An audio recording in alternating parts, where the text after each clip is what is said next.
There is a new growing threat to freedom and liberty everywhere. And no, I'm not talking about climate change or nuclear war or AI turning us all into glorified serfs. I'm talking about this.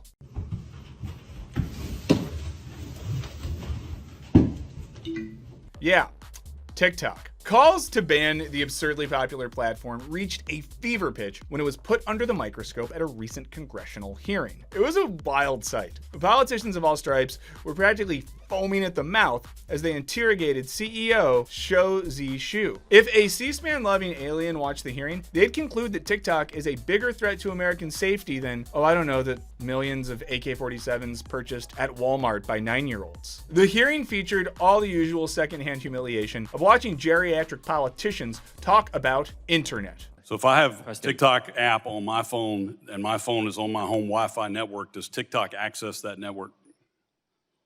It will have to access the network to get connections to the internet, if that's the question. But the most striking thing was the sheer hostility towards Shu and his app, which is owned by Chinese firm ByteDance. One congressman even noted that dunking on the talk made for a truly rare and beautiful moment of unity for America's broken two-party system. You have unified Republicans and Democrats.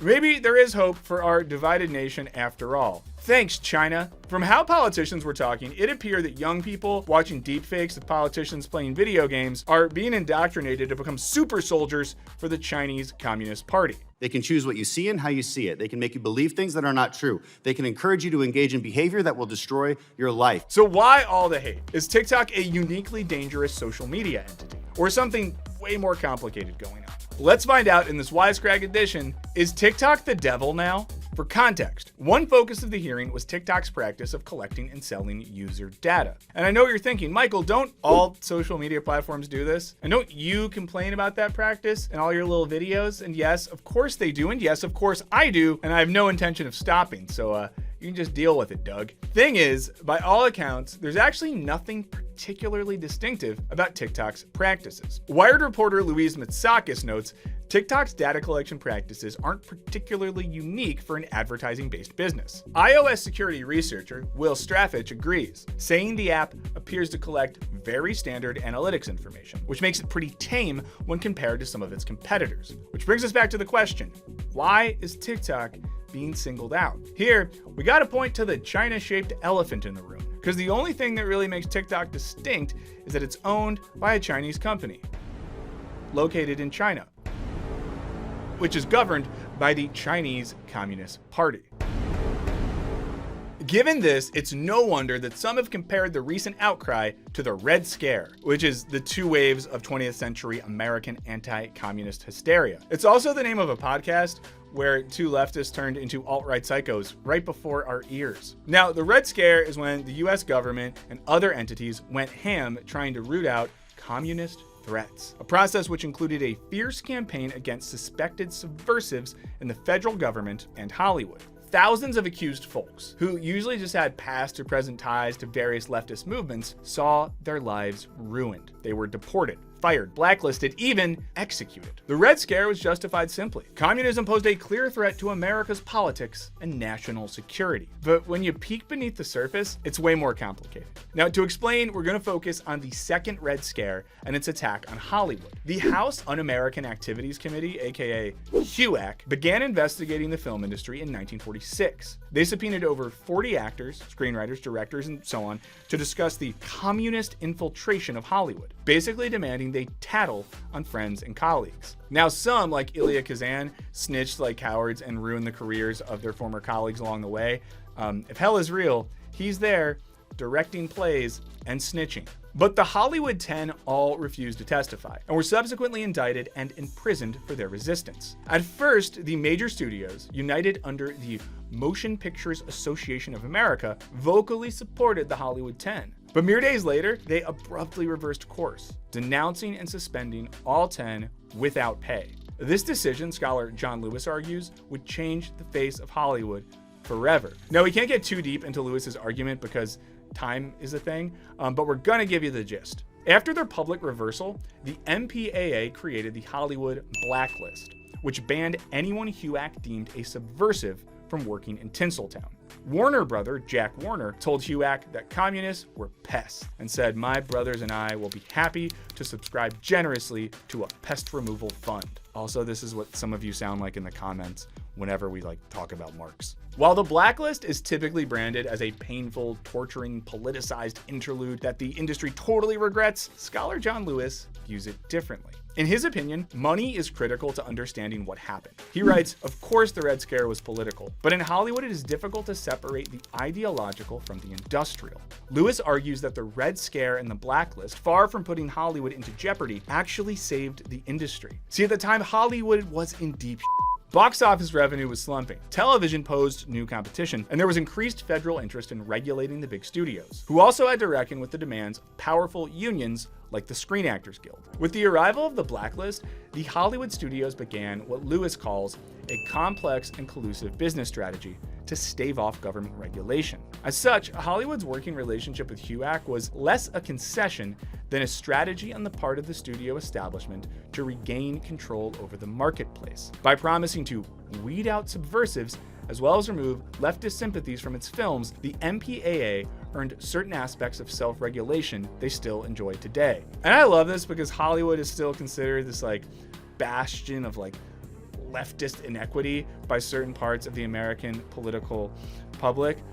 But they've been fighting against leftism and unions for years.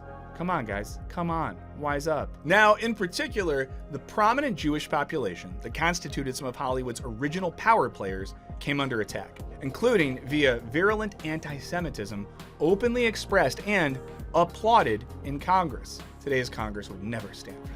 This had real ramifications for Jewish people in Hollywood. Now, at the time, just 3% of the US population was Jewish, but Lewis estimates that some 40% of blacklisted Hollywood folks were. Lewis argued that when the blacklist came into being, there were two forces working against the film industry's corporate New York interests: Jewish entrepreneurs who had pioneered the Hollywood industry and dominated it in the 30s, and as we mentioned, unions. As Lewis writes, the New York offices, the mostly non-Jewish, old-money corporate owners of the West Coast studios, exploited post-war anti-Semitism not only to combat the unions, but also to force out the first-generation Jewish studio moguls. He adds that the industry was thus able to develop and adopt a corporate model more suited to a future new Hollywood, one in which studio ownership, exploiting stricter self-regulation, might maintain profitability and control. In other words, buying into the anti-Semitism implied in anti-communism was a boon for corporate Hollywood, which was able to drive out Jewish industry heavyweights, weaken unions, and evade regulation. Not bad for one little list of names. While the circumstances today are different, there is a parallel phenomenon in the current TikTok digital Red Scare. And it all comes back to this guy. Yeah, so Meta, formerly known as Facebook, which as journalist Casey Newton explains, enjoyed a nice long period of just about zero competition in the social media space. This period, according to Newton, started in 2016, when a few years after buying Instagram and then WhatsApp, the company introduced Instagram's story feature, effectively crippling Snapchat. The company's tactic of buying out competitors or copying their unique features helped it maintain an industry-wide chokehold, until TikTok came along. In early 2021, Newton said what everyone was thinking, explaining how social networks got competitive again, noting the end of a years-long era of basically zero innovation or competition for the social network's favorite anti-hero. At the time, TikTok was then the source of major anxiety at Facebook. Zuck was asked about it at nearly every all-hands meeting. Newton warned that Facebook would have to compete against TikTok or risk losing the next generation. To that end, the company deployed a TikTok-y Reels feature, but that didn't seem to help. By 2022, TikTok was earning $11 billion in annual ad revenue. Meanwhile, Meta had lost $13 billion in operating revenue. Now, back in 2020, Zuckerberg reportedly told employees that banning TikTok would set a bad precedent. But check this out, he was actively pursuing just that. The Wall Street Journal reported that he had privately lobbied congresspeople and President Trump to ban the platform. Lobbying efforts that the New York Times reports were continuing as of the end of last year. And Meta has one of the largest lobbying budgets of all internet firms, spending more than $20 million a year to influence lawmakers. Also, if you're not from America, this is a job you can have here. You can be a lobbyist, where you make millions of dollars to just hang out in DC, catch a politician, buy him some whiskey and an HJ, and then get them to do things that benefit your business directly rather than the constituents that vote them into office. Our country rips. More recently, the Washington Post reported that Meta worked with dozens of PR firms and the digital marketing agency Targeted Victory to undermine TikTok through a nationwide media and lobbying campaign, by portraying it as a danger to American children and society. At the time, Meta was under attack for, among other things, the Cambridge Analytica scandal that saw millions of Facebook users' data stolen by a third-party consulting firm without their permission. A director at Targeted Victory described his efforts to get the message out that while Meta is the current punching bag, TikTok is the real threat, especially as a foreign-owned app that is #1 in sharing data that young teens are using. Another staff member wrote that the dream would be to get stories with headlines like, "From dances to danger," how TikTok has become the most harmful social media space for kids. This all makes sense. Laura Martin, an analyst at Needham, said Meta and other big tech firms like Google would be huge beneficiaries if TikTok went bye-bye. Indicatively, Meta's stock jumped 4% the day after Shu's hearing. Snapchat's 10. Wisecrack's 0, because we don't have stocks, but still, it's worth noting. Now, to be clear, TikTok is seriously flawed, an enthusiastic participant in what scholar Shoshana Zuboff has dubbed surveillance capitalism, i.e. the unilateral claiming of private human experience as free raw material for translation into behavioral data. The company has been dishonest in the past about how it managed U.S. user data, and its parent company was caught monitoring the locations of U.S. reporters who criticized the company. It absolutely mines the out of your data. However, as we mentioned, it doesn't seem to be demonstrably worse than its competitors, except that it's owned by a Chinese company, and that opens the threat that the Chinese government could order it to turn over data. But even that isn't specific to TikTok. As expert Philip Napoli told PolitiFact, the Chinese government could get the very same information it could get from TikTok via the third-party data broker industry, estimated to be worth $257.16 billion in 2021. These big data firms have purchased unfathomable amounts of user data from other American-owned apps. Napoli asks, would they have any qualms about selling that data to the Chinese government? Probably not. And what's more, there's nothing to stop them. As Jen King, privacy and data policy fellow at Stanford University, explains, there are no federal laws protecting American consumer data from being sold to foreign entities. Importantly, the TikTok data that theoretically could be obtained directly by the Chinese government would likely be higher quality, cleaner than that purchased through third parties.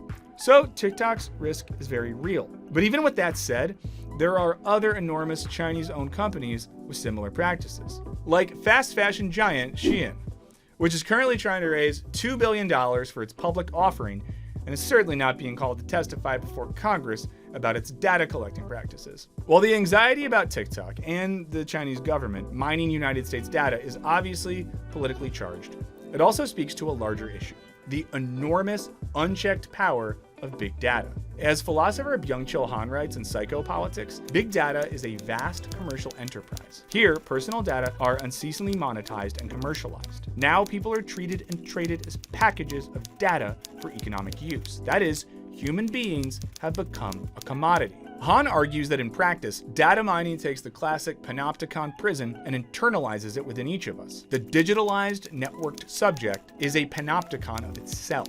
Because digital surveillance can peer into the human soul itself, he argues it becomes a highly efficient form of control via things like micro-targeting. In his view, big data has gotten so big that it no longer just collects info about our behavior and thoughts. It actively shapes them, and thus influences the course of our lives. And we just sort of let it happen. In the face of real anxiety about the power of big data, TikTok has become a strategic distraction from an industry-wide phenomenon that has basically gone unchecked. Banning the one Chinese competitor in the social media market might feel like a win for our safety, the same way rooting out supposed commies in Hollywood did.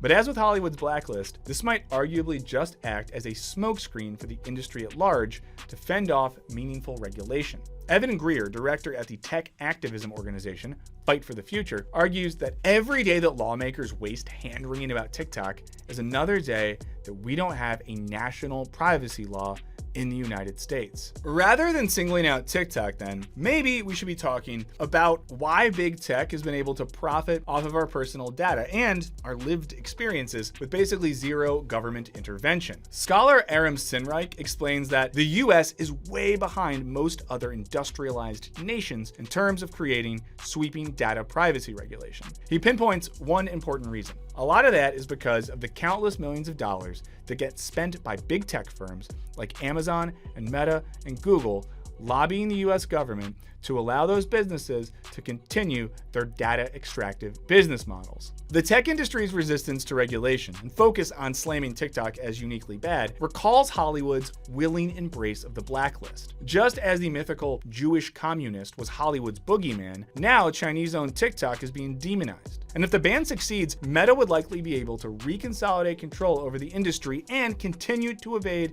meaningful privacy regulation. But instead of cracking down on the big data industry at large, politicians are pitching the Restrict Act, which one expert told Motherboard is insanely broad in its powers to restrict our online activity. Going way beyond a mere TikTok ban, it forbids Americans from using any information and communications technology products owned by foreign adversaries. Free speech advocates like Caitlin Vogus have sounded the alarm. She says any bill that would allow the US government to ban an online service that facilitates American speech raises serious First Amendment concerns. At the same time, as discussed, this sort of proposal distracts from the broader risks of all surveillance capitalism, including that done by nice American companies. All this makes it seem like the US government doesn't have any problem with our data being collected and used. They just want to make sure it's exploited by companies based in the good old US of A, which is so patriotic. But what do you all think? Does TikTok offer a unique threat to our nation? Is even trying to protect ourselves from data collection a fool's errand at this point? And is real regulation even possible in our lobbyist-happy system?